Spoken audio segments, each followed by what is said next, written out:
Right, here's take 4 of trying to explain the void loop statement.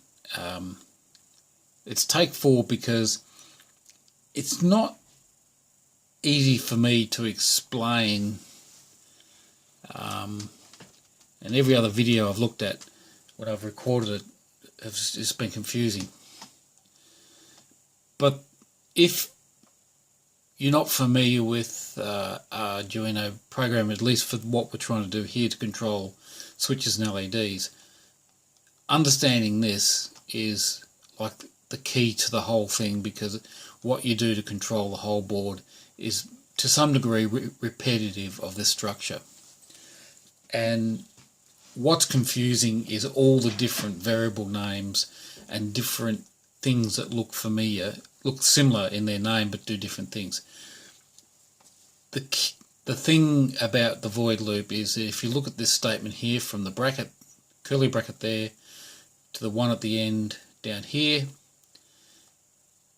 the logic of the program, if you like, is continuously looping from the top to the bottom, in that sequence, from the top to the bottom.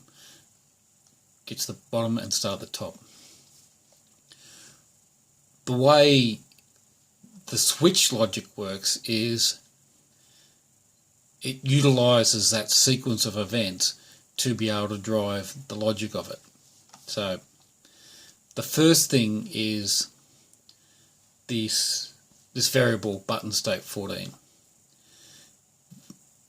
This does one thing. It says every time we loop around, look at the value, the current state of button pin 14, and assign that variable, that value, to a new variable called button state 14. That's the current state in the loop of button 14. And let's go through this sequentially.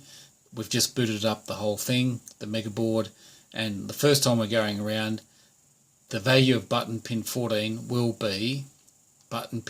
be high as we set it up here in void setup. High in this case means that the circuit is open, so button pin 14 is open, not closed, because when we close it, it grounds or goes to the value from high to low. Grounding it pushes the digital value of that of button pin 14 to low. Looping around, every time it gets back to this statement, it'll reassign the value to button state 14. It will always be high unless you push the button, which then says I'll read it at this top of the loop and assign it the value of low. So if we go through the logic of the rest of this, we'll ignore this LED state 14 for the moment. It simply goes through and says if the button state of 14 is low, then I'll start doing the logical statements here. If it's not low, if the answer to that question is false, I will bypass from the opening of this if statement, this curly bracket here, to the closing of this if statement, which is this curly bracket here. So the button's not pushed, it just goes, no, it's false, I'll keep going. When the button is pushed, it'll say, at the top, it'll say, and it's important to remember the sequence of this, it'll start at the top and say, when I read button pin 14, yes, button state 14 is now low because I've closed the circuit by pushing the button, and that's the value it's going to be assigned to button state 14. It'll then come down here and say button state 14 is low this time. Okay, so it's going to write the value to LED pin 14 of low. But now we start looking at what this statement does about the initiating LED state 14. LED state 14, just like button state 14, will be its initial value when it first comes through this loop. It's looking at the value of low, which means no volts, which means the LED is off. That's the first time we come through. But when we have push button 14, and has gone to low, then it starts looking at LED state and doing something. So the first time it comes through and says, I'll write the value to LED pin 14 of low. Okay, that doesn't affect LED state because it's already set its value up here. Remember, the loop's coming in this direction. So say if LED state is equal to low, which it will be because it was initially set at low up here, then I'm going to write LED pin to high. So this statement here is just turning it off. It'll always be low, so it's almost redundant, I think, but I've always just written this way and it works. I don't know if I could probably get rid of that statement, but let's just move through this logic here. Simply saying that when the button is pressed and when the LED state is low, then I'm going to write the value of LED pin to high. I'm going to turn the LED on. It then gets the next statement and says LED state 14, if it's equal to high, which it isn't, because remember, even though we've said LED pin 14 is high here, because the flow of logic is going in this direction, LED state is still as it was set up here, which is going to be low. So if LED state equals high, 14 equals high, it doesn't, it's low. Right, it's not true, it's false. I'm going to bypass this if statement, which is executing between this curly bracket and this curly bracket, the same as these ones up here, and I'm going to get to go through to continue with the loop. It gets down to the bottom of the loop and it goes back up to the top again. Now, nothing else will happen until button state 14 is pushed again, which means it comes down here and says, yes, I am low, and I'm going to, because just go back a step, every time it comes through and reads button pin 14, as soon as the switch is open, it's going to go back to saying that it's high again, okay, because it's not grounded. So it comes through again and says, you've pushed the switch again, it's now grounded again, so we're coming back to here, because yes, it is equal to low this time.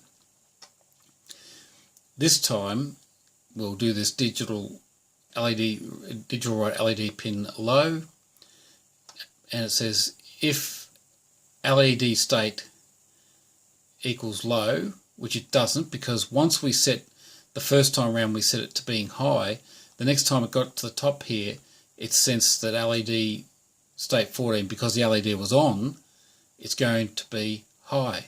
So this time it ignores the first statement because LED state 14 is no longer low, it's actually high, and it says if LED state 14 equals high, then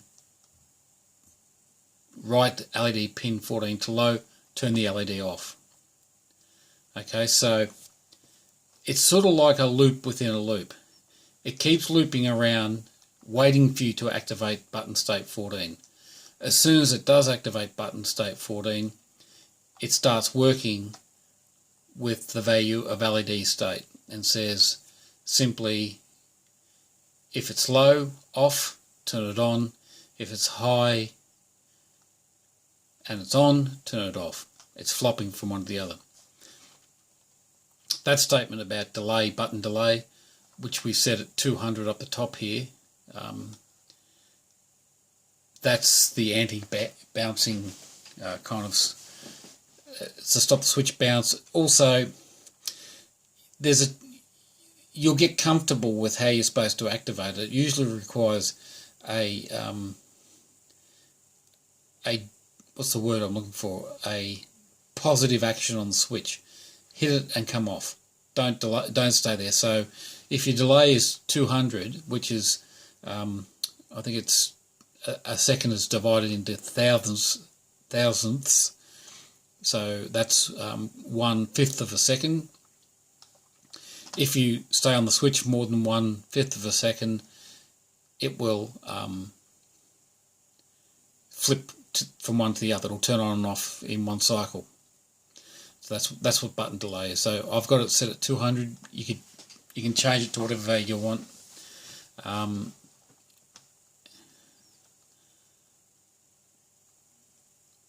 hopefully that makes some sense, that